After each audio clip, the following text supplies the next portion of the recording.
Esta é mais uma produção da Federação Espírita Pernambucana, para você que curte podcasts. Boa tarde a todos. Que a paz de Jesus esteja entre nós na tarde de hoje e para todos sempre. Gratidão à equipe espiritual da Casa de Itagiba, à equipe material, pela oportunidade do trabalho, pela honra de servir neste dia.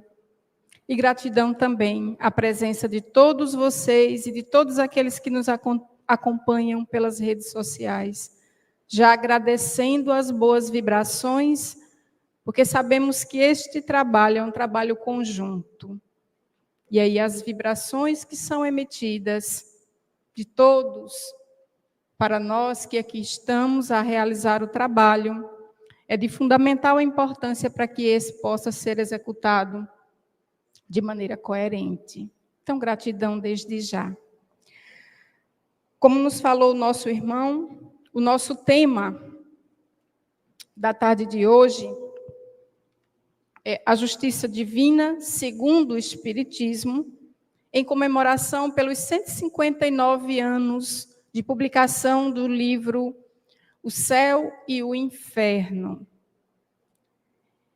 E aí, sempre que nós recebemos um tema para trabalhar em palestras, geralmente nós buscamos uma mensagem do Cristo para nos ajudar a iniciar as nossas reflexões. Eu falo nós porque o trabalho não é meu, não é do nosso irmão Edson, não é da nossa irmã Carol, ou de qualquer outro que possa vir aqui falar por nós. O trabalho é do Cristo. Sendo o trabalho do Cristo, desde o momento em que nós somos solicitados ao trabalho, ao momento em que nós sentamos para refletir, para elaborar o trabalho que será apresentado, temos a ajuda dos bons espíritos ao nosso lado para a concretização desse. Então, nós não estamos sozinhos e o trabalho não é realizado por um só. Então, por isso, eu falei antes com relação às boas vibrações que precisam ser emitidas.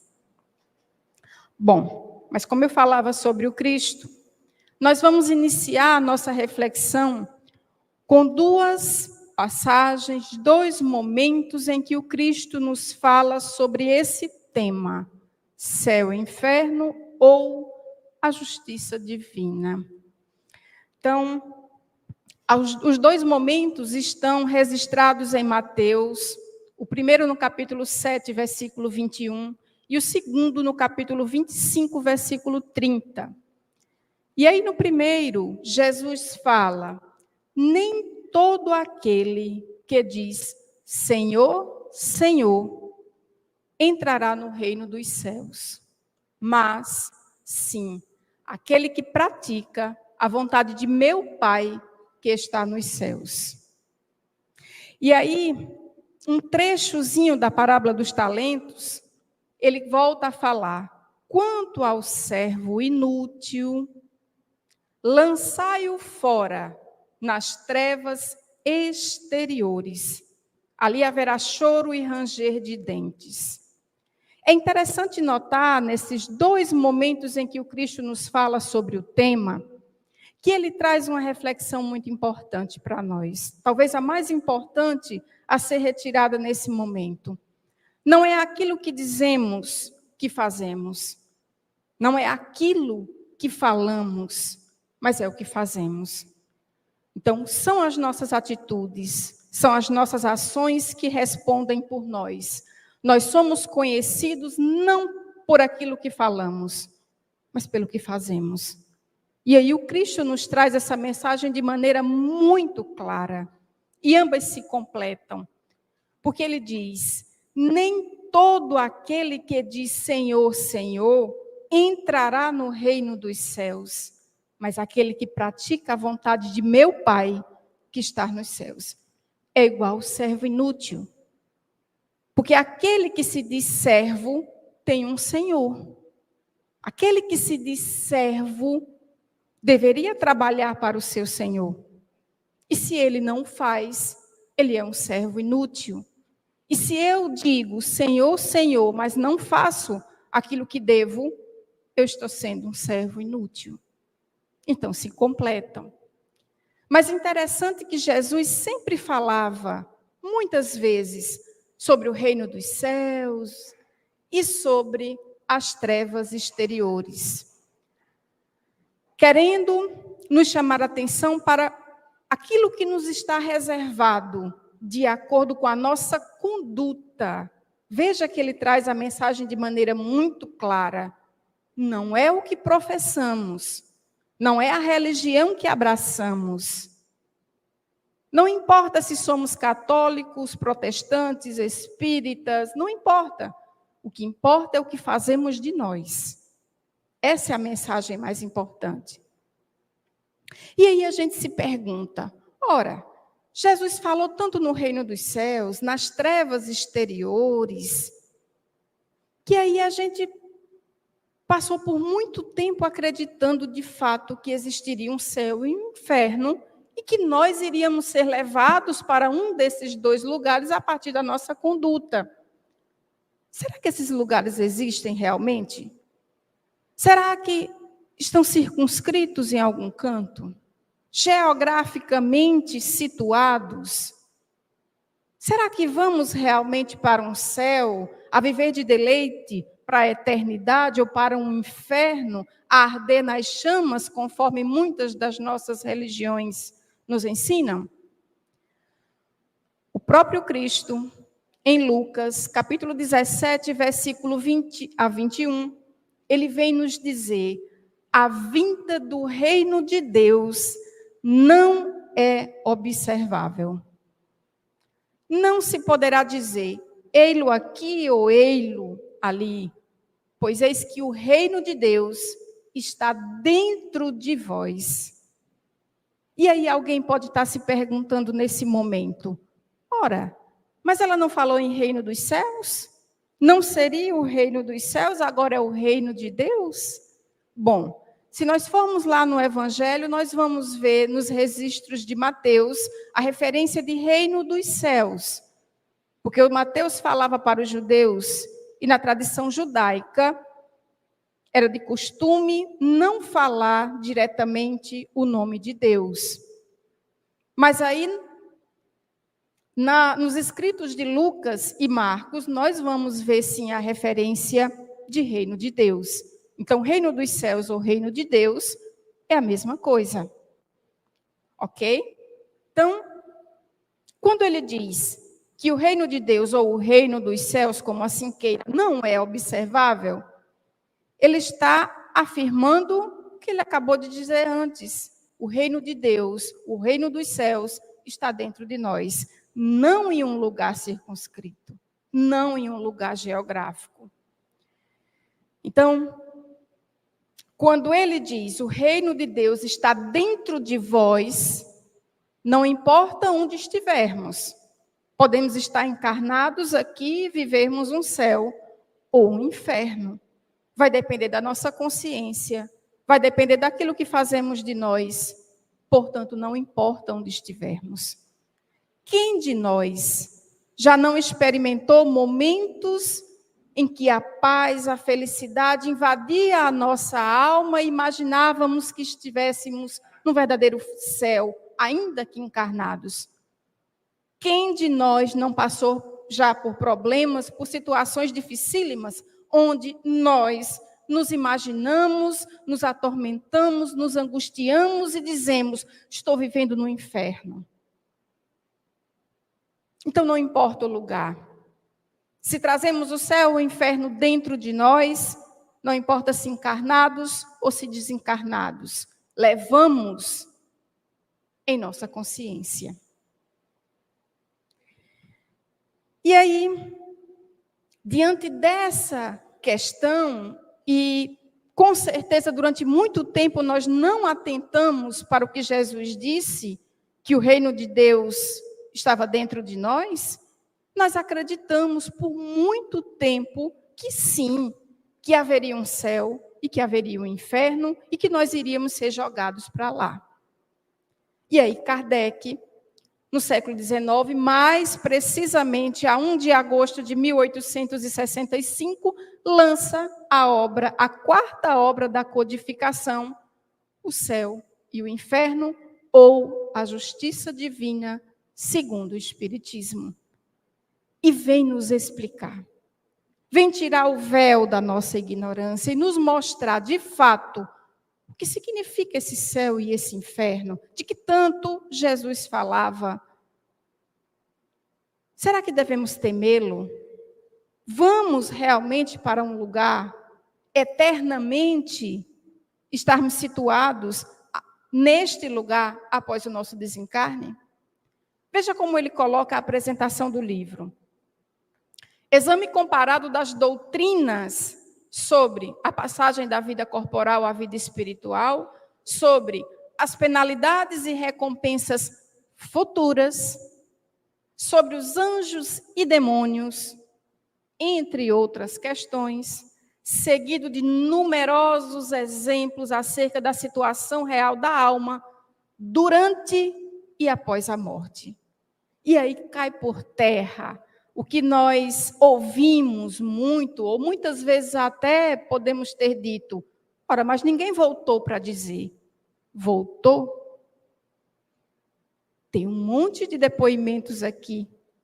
E aqueles que porventura trabalham em casas espíritas, onde se faz o trabalho da mediunidade, observa que todo dia volta e vem trazer os seus relatos. Nós aqui queremos permanecer com a venda nos olhos e não enxergar. Mas voltaram sim. E aí Kardec nos traz muitos exemplos aqui.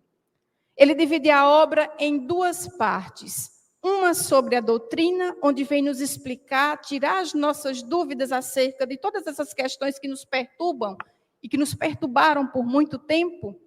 E os exemplos lógicos, racionais, para que não sobre mais nenhuma dúvida. Porém, quantos de nós lemos este livro?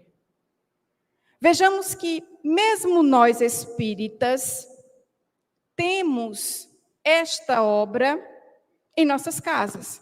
Fazemos o evangelho no lar, muitas vezes uma vez por semana, abrimos aleatório ou seguimos uma sequência, lemos uma mensagem, mas não buscamos estudar as demais obras iluminadas que nos traz explicações para as nossas dúvidas milenares. E veja, é uma obra pouco estudada e uma obra verdadeiramente consoladora. Dando sequência à nossa explanação, nós vamos, digamos que fazer um passeio, um breve passeio, porque de fato o nosso tempo não nos permite mais, não nos permite um aprofundamento, mas vamos fazer um passeio sobre essa obra. Com que objetivo? Ora, objetivo de termos um pouco de ideia sobre o que seria essa justiça divina a partir do Espiritismo, a partir da luz do Espiritismo, e que de fato seria a justiça de Deus, e também despertar em nós a curiosidade e a vontade de ler a obra, que com certeza vai libertar a muitos. Então, quando nós começamos a fazer o nosso passeio por essa obra, nós vamos dividi-la em capítulos, assim como está colocada. Então, no capítulo 1, Kardec vai falar sobre o porvir e o nada. E aí ele vai nos trazer justamente essa dúvida, e que alguns têm. O que será que me espera após a morte? Será que a gente acaba aqui? Morreu, acabou, não existe mais nada? Já pensaram se todo mundo pensasse dessa forma? Porque a crença em um nada faz com que a gente fomente, faz com que a gente aumente o nosso orgulho e o nosso egoísmo. Ora, se eu acho que não vai haver nada após a morte, por que eu me sacrificar pelo outro? Por que eu não aproveitar tudo o que eu quero, mesmo que eu possa passar por cima do outro? Não vai me trazer consequências nenhuma. Então, ele traz aqui que, felizmente, a crença em o nada é mínima. Há muito mais dúvida do que verdadeira convicção nisso. Então, aqueles que creem em o nada é uma quantidade ínfima, muito pequena, graças a Deus. Porque a maioria de nós provém de religiões, trazemos no nosso inconsciente coletivo os 1000 anos de Idade Média, onde esse céu e esse inferno nos atormentava, e essa dúvida fica, e na dúvida, ninguém quer ultrapassar o sinal vermelho. Não é verdade? Então, nós acabamos por ponderar as nossas atitudes diante das situações. E aí, veja, essa crença na vida após a morte, ela é intuitiva. Mesmo que nós não tenhamos uma religião, ela é intuitiva. Por quê? Porque nós não estamos aqui pela primeira vez. Todos nós já tivemos múltiplas existências. Quando ele fala no capítulo 2 sobre o temor da morte, ele vem dizer que o temor da morte é uma consequência do nosso instinto de conservação. Esse temor também ele vai ser implantado em nós pelo que pregam para nós acerca da morte. Então, a morte ela é envolvida em cerimônias, né? Muito fúnebre, muito triste. E sempre atribuída a algo que é ruim, nunca uma libertação. Se desencarna um jovem, aparentemente promissor numa profissão, nossa, que pena. É assim que nós reagimos. Mesmo quando aquela pessoa estava idosa, bem doente, já numa situação, lamentamos a sua partida. Veja o nosso desconhecimento. Então, nós tememos a morte porque desconhecemos ou pouco conhecemos o que nos espera no mundo espiritual. Mas veja que interessante. Por que nós tememos a morte? Não estamos aqui? Não acreditamos na reencarnação? Quantas vezes cada um de nós aqui já morreu? Quantas vezes cada um de nós aqui já fez essa passagem? Estamos aqui. A menos que não acreditemos nisso. Mas se nós acreditamos em reencarnação, muitas e muitas vezes nós já morremos. E por que o medo? O medo advém também, não só do nosso desconhecimento, despreparo, pouco pensar sobre essas questões, mas o nosso apego à matéria. E quando a gente fala apego à matéria, não é só a matéria palpável, é as pessoas, é as situações, é os títulos, é tudo. Então, esse apego à matéria nos faz temer a morte também. E aí ele fala, quanto mais nós temos esse conhecimento, quanto mais buscamos esse conhecimento, menos medo nós vamos sentir da morte. Por que o espírita não tem medo da morte? Ou pelo menos não deveria ter? Porque ele tem o conhecimento. Então, se nós buscarmos estudar a doutrina, esse medo da morte ele vai diminuir. No capítulo 3, 4 e 5, aí sim, ele vem falar sobre o céu, ele vem falar sobre o inferno, ele vem falar sobre o purgatório. E aí vem desmistificar o que nós acreditamos por muito tempo. Vem dizer, como criaram? Quem inventou? E o inferno cristão? Veja que coisa interessante, o inferno cristão ele se apoia muito mais na nossa ignorância, na nossa crueldade, crueldades que eram aplicadas, que eram desenvolvidas lá na Idade Média, onde justamente esse inferno ele foi muito mais fomentado e imposto. Então se parece muito mais com a nossa ideologia do que, em verdade, a realidade o é. E aí, depois que a gente lê esses 3 capítulos, nós vamos entender que o céu e o inferno, ele nada mais são do que estados de consciência. Acho que muitos de nós aqui já escutou isso. Olha, não existe céu, não existe inferno, são estados de consciência. E sendo estados de consciência, o que é o inferno para nós? O inferno, para cada um de nós, nada mais é do que a incapacidade de se aceitar o que é e o que se tem. Nós não aceitamos aquilo que somos e não aceitamos aquilo que temos.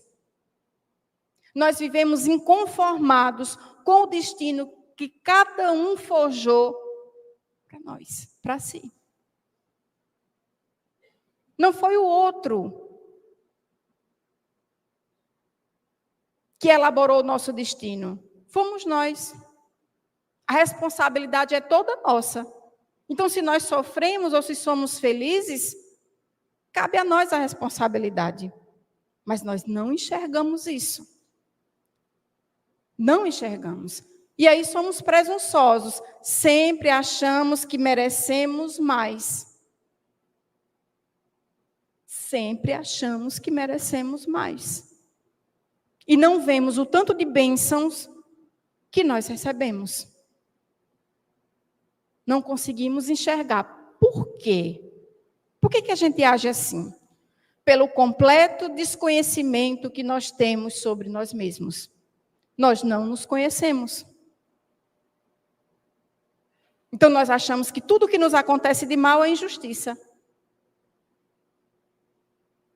Nós não aceitamos quem somos, a família que temos, o emprego que temos, a situação financeira, a situação de saúde, nada. Muitas vezes temos tudo e ainda arrumamos um defeito. Então, esse é o inferno que nós vamos levar para qualquer lugar, porque está dentro de nós. E o céu? O que seria o céu para cada um de nós? A consciência tranquila. Como assim a consciência tranquila? A consciência de que nós estamos fazendo a nossa parte. A consciência de que nós sabemos que somos imperfeitos, mas que não damos saltos. A consciência de que Deus é infinitamente justo e bom e nos dá oportunidades. Que Ele sabe que nós não vamos evoluir em uma única encarnação, mas que nós devemos buscar a nossa melhoria. A gratidão pela vida. Quantos de nós agradece pela vida? Agradece pelo que tem, agradece pelo trabalho, pela família, pelos filhos, enfim. Quantos de nós? Agora, se fôssemos pensar, quantas vezes nós reclamamos da vida? Aposto como superaria em muito os momentos de gratidão. E, por fim, gratidão a Deus.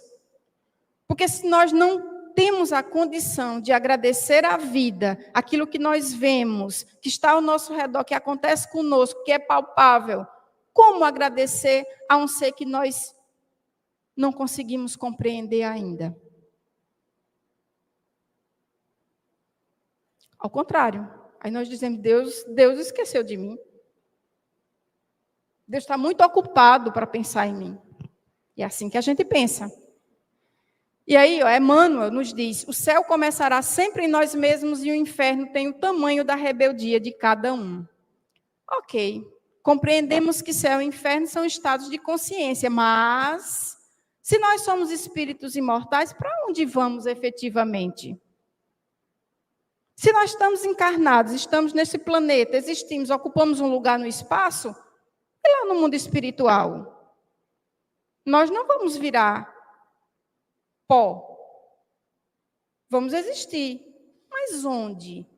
E aí, olha, existem inúmeras regiões espirituais que, assim como é no mundo corpóreo, na erraticidade, no mundo espiritual, está carregado de espíritos que se agrupam com simpatias e vibrações em comum e formam centros de convivência. Esses centros de convivência podem estar localizados em regiões espirituais boas ou ruins, segundo a natureza moral dos seus integrantes. Igualzinho ao que acontece conosco aqui. Então, nós nos agrupamos com aqueles que nos são afins. Dentro dessa situação, não são os diferentes que se atraem, mas os que são afins. Então, nós vamos buscar ambientes bons ou ruins de acordo com a nossa natureza, com a nossa afinidade, com a nossa sintonia. E muitas vezes nem percebemos que frequentamos determinados lugares que não nos fazem bem. Não percebemos. E para onde vamos quando desencarnarmos? Ora, vamos nos agrupar justamente com aqueles que têm os mesmos interesses nossos, que estão nas mesmas condições. E esses lugares são plasmados como? Pela nossa própria mente doentia. Ou salutar. Então, eu gosto muito de citar o livro Nosso Lar, porque é uma das obras que é mais lida, e tivemos a sorte de ver essa obra sendo representada no cinema.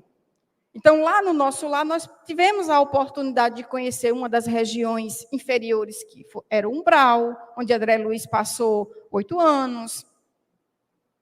Nós vimos o Nosso Lar, que era uma comunidade de transição. A própria mãe de André Luiz estava em uma comunidade um plano muito mais elevado do que o André Luiz. E existem, obviamente, locais muito mais densos, muito mais complicados do que o próprio umbral, que são chamadas as regiões abismais. Onde umbral, ali vamos, aqueles que têm os vícios, aqueles que ainda não conseguem perdoar, aqueles que estão numa situação, né, de perturbação, e regiões abismais, aqueles que estão renitentes lá no ódio, na vingança, devotados ao mal, endurecidos.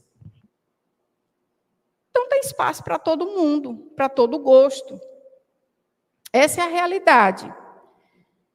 E aí, olha, capítulo 6 e 7, doutrina das penas eternas, e aí Kardec vem dizer, quem foi que inventou isso? Quem foi que disse que tem que ser eterno? E aí, se a gente usar a lógica um pouquinho, a gente vai entender que, se nós concebemos um Deus infinitamente justo e bom, como é que ele pode ser mais injusto do que a gente? Como é que ele pode ser mais desumano do que a gente? Porque nós pegamos o nosso Código Civil aqui, nós vamos ver que um condenado, uma pessoa que cometeu um crime bárbaro, ela não vai ser colocada lá na prisão para o resto da vida. Se ela tiver um bom comportamento, ela vai ter a pena atenuada. Deus nos deixaria no inferno queimando pela eternidade por um momento de desespero, por um erro de 1 segundo, porque perdemos a cabeça? Como a gente pode conceber que nós possamos ser mais humanos do que Deus?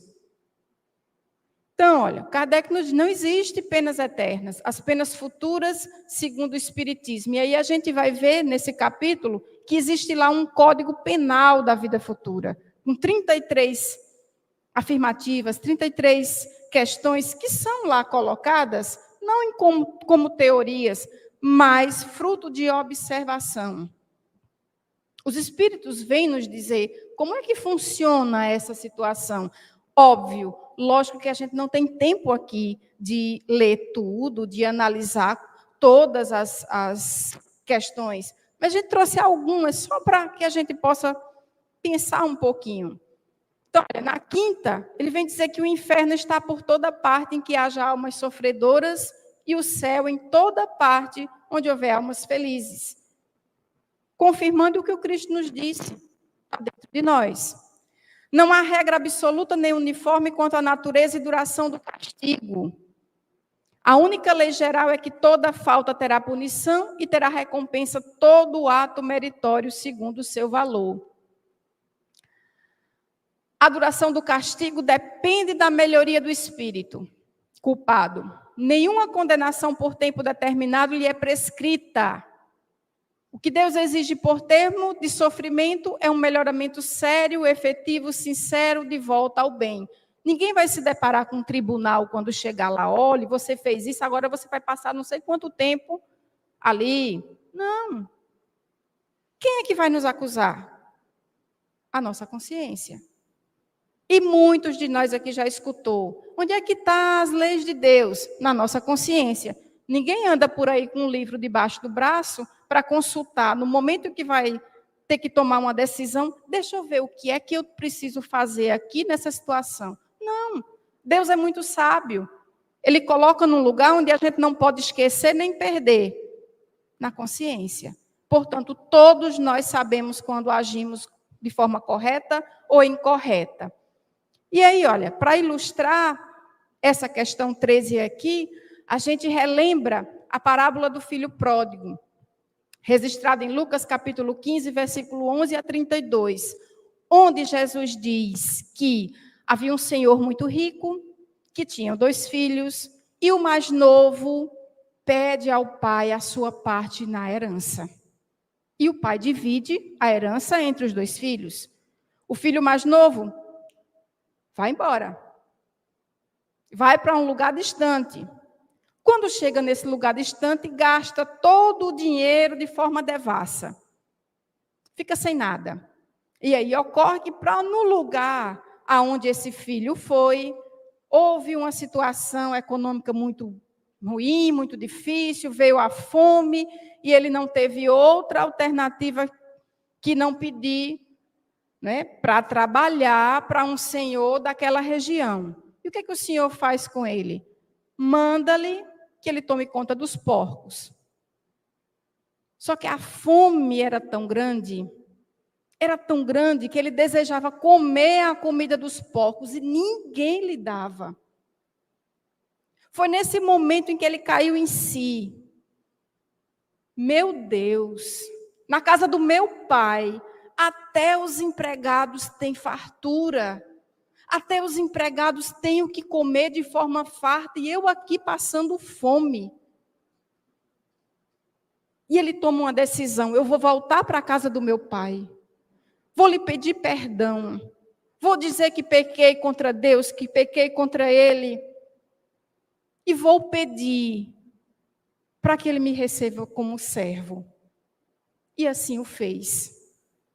O pai, quando avistou ele de longe, correu-lhe ao encontro, abraçou, e o filho, humilhado, olha para o pai e diz: meu pai, eu pequei contra ti, eu pequei contra Deus, eu não sou digno de ser teu filho, mas me recebe como servo.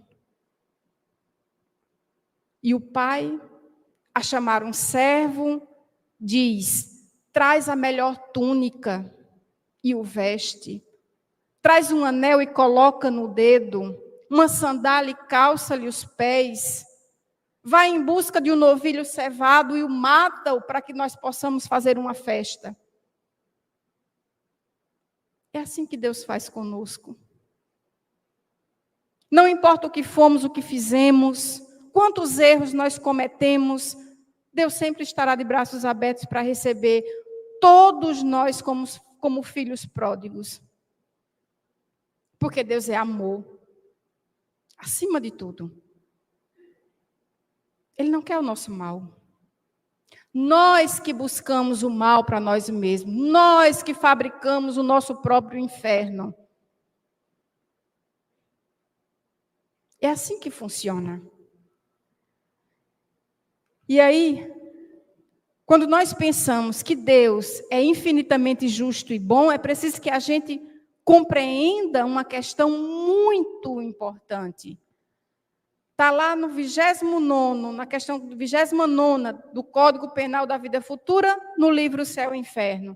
A misericórdia de Deus é infinita, mas não é cega. O culpado que ela atinge não fica exonerado, e enquanto não houver satisfeito a justiça, sofre a consequência dos seus erros. Por infinita misericórdia, devemos ter que Deus não é inexorável, deixando sempre viável o caminho da redenção. Então, ele nos recebe como o pai recebeu o filho pródigo? Claro, com alegria, mas nós temos que fazer a nossa parte. Porque uma vez infringindo as leis divinas, a nossa própria consciência pede que nós possamos reparar. Nós não vamos ficar em paz enquanto nós não repararmos o mal que nós causamos. E aí, no 12º, está lá escrito: o arrependimento, conquanto seja o primeiro passo para a regeneração, não basta por si só. São precisas a expiação e a reparação. Então, o arrependimento, a expiação e reparação constituem, portanto, as 3 condições necessárias para apagar os traços de uma falta e suas consequências. Lei de ação e reação. Lei da natureza. Nenhum de nós pode fugir disso. No capítulo 8 e 9, ele vem falar dos anjos e dos demônios. Será que existem anjos, demônios? Deus criou esses seres à parte? E aí, na 115 do Livro dos Espíritos, nós vamos ver que Deus criou os espíritos simples e ignorantes. Deus não criou anjos, nem criou demônios. Os anjos e os demônios, aos quais a gente imputa um nome, somos nós mesmos. É a nossa bondade e a nossa maldade. Todos nós temos um percentual de bondade e de maldade. Do contrário, a gente não estaria aqui, num planeta de provas e expiações. Todos nós temos. Ninguém aqui é 100% bom e 100% ruim. Vai depender da situação que se nos seja apresentada. E aí nós vamos analisar as nossas deficiências. Aonde nós precisamos modificar, trabalhar em nós. No capítulo 10, fala sobre a intervenção dos demônios nas modernas comunicações ou manifestações. E é exatamente sobre o espiritismo, né? No início aí no século XIX, que ele vem falar, porque muitos, e até hoje, dizem, não, o espiritismo é obra do demônio. Existe demônio? Deus não criou anjos nem demônios, criou espíritos simples, ignorantes, e por mérito nosso, nós evoluímos, ou por nossa vontade, continuamos no erro e no mal. É escolha nossa. Da proibição de evocar os mortos, porque também isso é colocado, né? Principalmente quando busca lá o Deuteronômio, que é a proibição de Moisés, que Moisés fez na época ao povo, né, por conta dessa evocação dos mortos. Só que naquela época de Moisés, não existia o respeito. Ninguém evocava os mortos por respeito, por amor, por piedade. Não. Era para adivinhação, se ganhava com isso também. E a mesma coisa que Moisés condenava naquela época, o Espiritismo também condena, porque o Espiritismo não se presta para buscar saber o que fulano foi, deixou de ser, ou vai acontecer. Não se presta para isso. Ninguém vem aqui a uma reunião espírita para saber se vai ganhar na loteria, se vai casar, o que vai acontecer com a família, consigo, se vai se curar. Não. O Espiritismo, ela levou a mediunidade a algo extremamente moral. Então, é a busca de consolo, a busca de instrução. Então, esse é o objetivo do Espiritismo no intercâmbio com os espíritos. Do contrário, a gente não tinha o conhecimento. Então, esse conhecimento nos é passado pelos espíritos para que nós possamos evoluir, pensar de maneira racional. Quando chegamos na segunda parte, nós vamos ter aí no capítulo 1, um capítulo que se chama o passamento. E o que é isso? Nada mais é do que a nossa passagem do mundo material para o mundo espiritual. Porque muitos têm medo desse momento, dessa passagem. O que vai me acontecer? Será que eu vou sentir dor no momento da minha morte? E aí, olha, o que vai acontecer conosco? Questão 85 do Livro dos Espíritos. O espírito retorna ao mundo espiritual após a morte do corpo físico, depois de passar pelas experiências que caracterizam o desligamento entre a alma e o corpo. Regressa ao mundo espírita que preexiste e sobrevive a tudo. Olha que coisa interessante. Desligamento entre a alma e o corpo. Esse desligamento entre a alma e o corpo, que é precisamente isso aqui, gente. O que é que nós somos? Nós, outros aqui, que estamos aqui nesse auditório, encarnados, fora os desencarnados que a gente não consegue ver. Muitos de nós não vê. Mas encarnados, somos isso aqui. Homem, que é formado de espírito e o corpo físico. Princípio inteligente, perispírito, espírito, corpo físico. No momento do nosso desencarne, nós deixamos o corpo físico e voltamos ao mundo dos espíritos como espírito, fora do corpo. E esse desenlace, ou seja, o desenlace do perispírito, que é o elo de ligação entre o espírito e a carne, que vai variar ao infinito. Vai depender do que nós fazemos de nós, vai depender da nossa consciência, do nosso apego à matéria, de uma série de questões. Então, para uns é rápido, indolor, para outros demora semanas, meses. Vai depender de nós. Tem um livro de Herculano Pires chamado Educação para a Morte, que ele vai dizer que a primeira coisa que o ser humano deve fazer é se educar para a morte. Eita, como assim? Agora a gente vai ficar pensando na morte o tempo todo? Não. O que ele vai chamar de educação para a morte? É o desapego da matéria.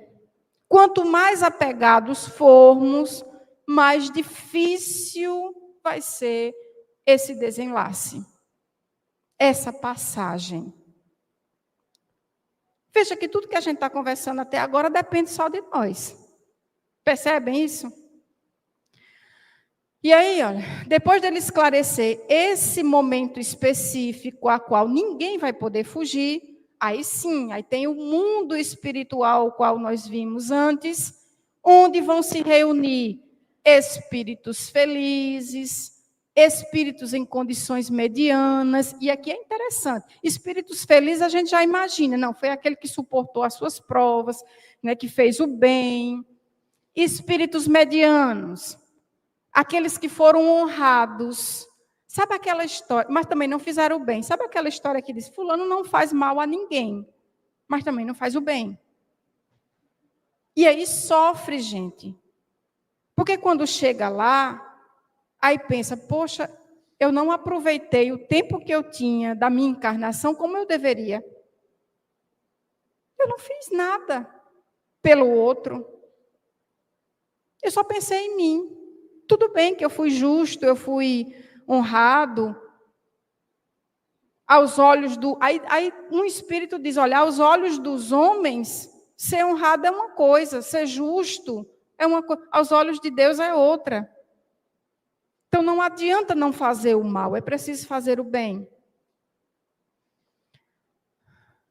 E aí capítulos 4, 5, 6 e 7... são os espíritos sofredores, são os suicidas, criminosos arrependidos, espíritos endurecidos, que com certeza vão estar em regiões espirituais inferiores, mas que lá não vão ficar para sempre. Lembremos da parábola do filho pródigo. Ninguém fica em lugar nenhum para sempre.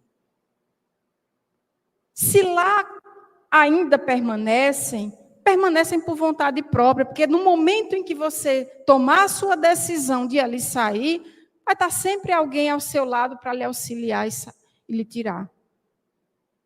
Ninguém está desamparado, não existe ninguém fora do amor de Deus.